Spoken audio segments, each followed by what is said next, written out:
The story of Remuria begins after Fontaine is flooded in what appears to be the war between the Primordial One and the Second Who Came, destroying the unified civilization in Fontaine and scattering humans across the land.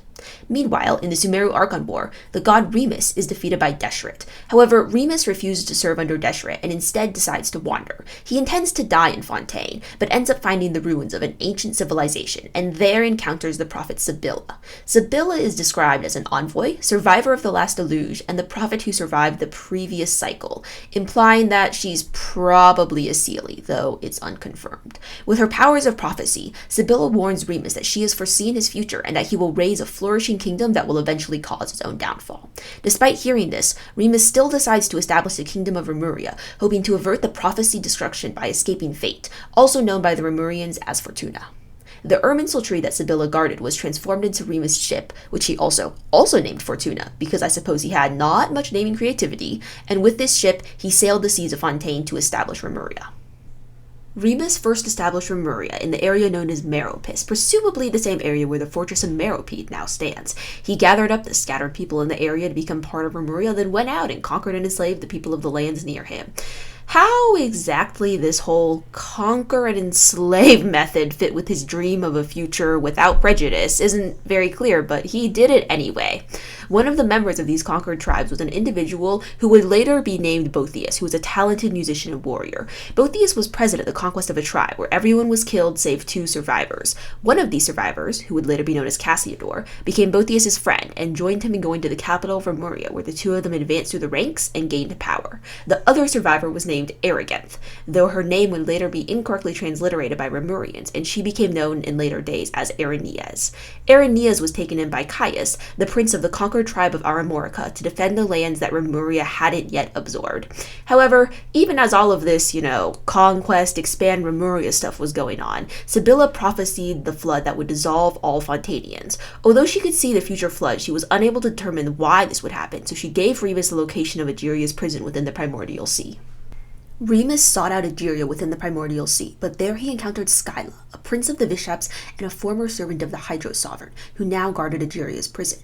Scylla and Remus fought for 30 days until Remus ended up mentioning that he had come to try to prevent the dissolution of his people, as foretold by fate. Even though Scylla thought this was foolishness, he approved of the concept of going against fate, so he allowed Remus to see Egeria. Egeria explained that she had appropriated the power of the Primordial Sea, and so all Fontanians were cursed to dissolve when coming into contact with Primordial Seawater, something that Remus could not fix. Still, he was determined to try and avert fate, so she granted him a cup of Primordial Seawater. Scylla also chose to follow Remus back to the surface and serve him, to try and help Remus achieve his dream of a prosperous future free of conflict. Using the Primordial Seawater, Remus ended up refining it and extracting a material called Ichor. He was able to use this Ichor to separate the souls of the Remurians from their bodies, then place those souls into immortal golem bodies of stone to prevent the Remurians from being dissolved. However, even after changing their bodies from flesh to stone, Sybilla's prophesied future remained the same. Remus came to believe that human souls could not escape fate, so he locked himself away in his palace to search for a flaw in fate. He ended up creating the Symphony, a music that wove together the souls and memories and personas of the Remurians, allowing them to create their own destinies. To help control and guide the Symphony, Remus promoted 4 individuals to the position of Harmost: Boethius, Cassiodor, and 2 others named Egeria and Aurelius. However, the Remurians as a whole were afraid of the burden of being able to decide their own fate, and so they asked Remus and the Harmost for guidance. As a result, Sybilla sacrificed her life to create Phobos, a melody that was able to provide direction to Remurians and plan for the future. Phobos was part of the symphony, but it ended up making all judgments and decisions for the Remurians, since apparently they didn't know what to do with free will, I guess, and it planned out every step to a future for all humans to achieve happiness. By this time, Erinnyes had retaken Aremorica from Remuria, in addition to conquering other tribes of Fontaine and forcefully converting them to worshipping Egeria. Erinnyes had heard legends of a pure grail which could grant any wish, supposedly told by an Ossian messenger to the people of Fontaine. This was likely a corruption of Remus being gifted a cup of primordial seawater by Egeria, but Erinnyes believed that by finding and freeing Egeria, she could obtain the pure grail and use it to wipe away the sins of Fontaine, preventing the prophecy of the flood. To this end, she also formed the Lock Knights, a group of knights dedicated to protecting the Ossianids, who vanished as Remuria tainted the previously pure waters with Ichor. Erinnyes and the Lock Knights believed that no matter what atrocities they committed in Egeria's name, their sins would be wiped away by the Pure Grail, also referred to as the Primordial Chalice. Erinnyes self-describes her actions as having slaughtered the unrighteous and toppled countless cities, and although one of the Harmost sought to end the war and establish peace between Remuria and Aremorica, Erinnyes refused, believing that all enemies of Egeria must be wiped out, and the two nations continued their vicious war. Furthermore, because Phobos was part of the symphony, which tied together the souls and memories and personalities of the Remurians, it ended up becoming corrupted by the desires of the Remurians to wipe out their enemies and conquer the other tribes of Fontaine, believing this would allow everyone, aka the Remurians, to achieve happiness. The resulting war between Aremorica and Remuria was vicious and filled with bloodshed. In any case, Remus realized that something was wrong with Phobos, so he separated Cassiodor's soul from the symphony, allowing Cassiodor to be able to disobey Remus in the symphony if necessary. However, as the war continued, Remus decided that the only way to fix Phobos and the symphony's corruption was to destroy the symphony, freeing his subjects from golem bodies and from Phobos' control. Seeing the brutality of the Remurian conquest, Scylla sought to leave Remus' service, but Remus made a deal with Scylla for Scylla to help him destroy the symphony. Remus granted Scylla the Requiem, an order for the symphony to self-destruct.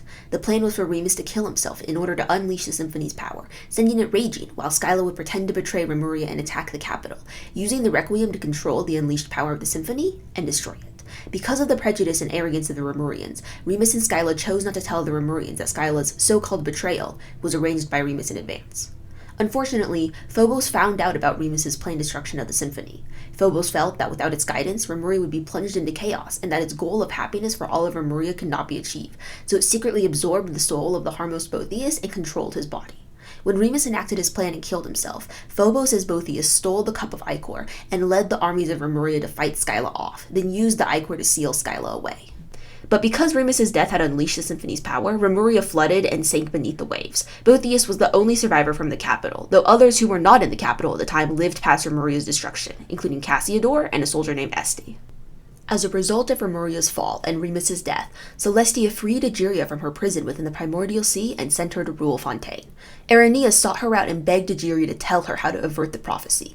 According to legends, this meeting occurred at the Fountain of Lucine, though the legend's accuracy is questionable. However, just as Egeria had told Remus in the past, Egeria now told Erinnyes the truth of the Fontainian sin, that Egeria had transformed them all from Oceanids to humans, and that their dissolution when coming into contact with primordial seawater was a natural result of this. Furthermore, she also told Erinnyes that the so-called Pure Grail was a cup of primordial seawater, the very thing that would cause the destruction of Fontaine, not something that could avert it.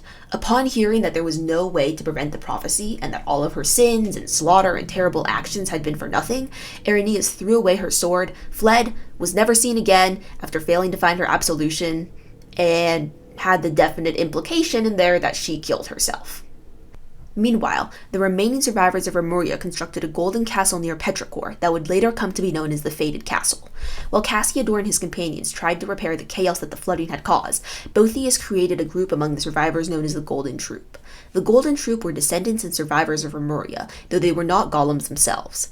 Due to the symphony going wild, some, but not all of the Remurian golems had fallen into slumber, and the Golden Troupe sacrificed the souls of children to them in hopes of awakening the golems. This was likely encouraged by Boethius, who Cassiodor claims plundered the souls of Fontainians to initiate a ritual that would have repaired the symphony and recreated Remuria. Based on this, it's likely that Boethius misled the Golden Troupe about why the children were being sacrificed. With this ritual, Boethius hoped to revive Remuria, thus bringing it back to tower over Fontaine.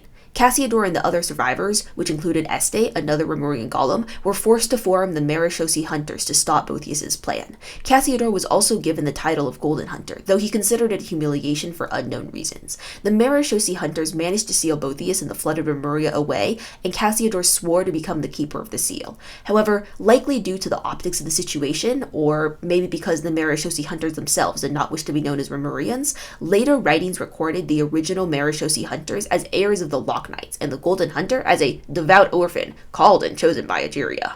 Cassiodor continued to reside in Petrichor as the Golden Hunter, and appears to have been known either publicly or mythologically as an immortal figure. Several hundred years prior to modern day, a scholar named Ruggiero began researching the Golden Troupe and the history of Remuria, and ended up being drawn to Petrichor, where he encountered Cassiodor as the Golden Hunter. For reasons unknown, the seals on Remuria had failed, and so Ruggiero and Cassiodor ventured into the fated castle to reseal Remuria.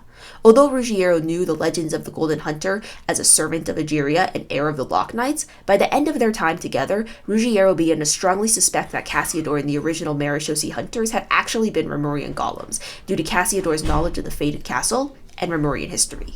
Through unknown methods, Cassiodor and Ruggiero were able to re-establish the seals. To help protect the seals, Ruggiero decided to try and revitalize the village of Petrichor, which, at the time, was a run-down fishing village with few inhabitants. His efforts appear to have been somewhat successful, as outsiders such as the Daydream Club settle down in Petrichor every so often.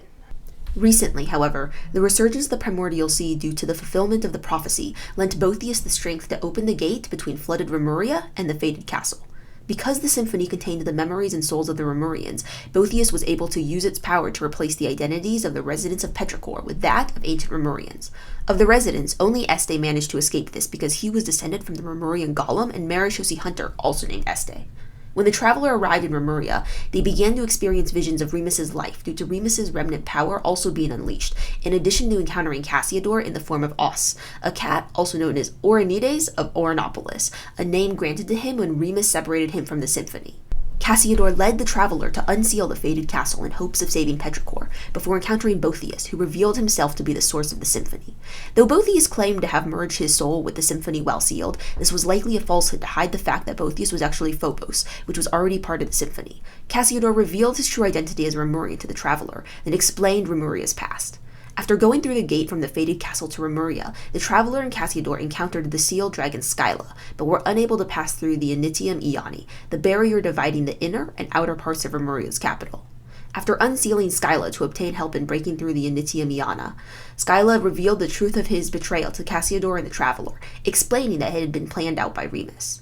The traveler and Cassiodor were taken into Boethius' mind palace, but only the traveler managed to escape, with Cassiodor staying behind. By exploiting the power of the symphony, the traveler managed to open the doors of Domus Aurea, the palace, with Scylla's advice and help. Boethius met and fought them in the form of a giant statue, with Cassiodor supposedly agreeing to merge with Boethius and join the symphony. However, Cassiodor betrayed Boethius and used his power as a fellow Harmost to control the symphony and weaken Boethius, allowing the traveler to defeat him. In the process of defeating Boethius, though, Cassiodor was weakened, and his soul faded away, with his last request being for the traveler to play the Requiem. When the traveler played the Requiem, the souls of the Remurians that were trapped in the symphony were freed, and Scylla and the traveler returned to the surface. Scylla bid the traveler farewell, and the traveler headed back to Petrichor, where the residents had been cured of their possession. Osse, now just a regular cat, was gifted into Este's care by the traveler, and the story of Remuria drew to a close. Thanks for listening. If you have any questions or things that you think are incorrect, feel free to point them out in the comments down below. I love to debate Genshin lore. If you enjoyed this video, please leave me a like and subscribe for more content. Thanks, and have a great day.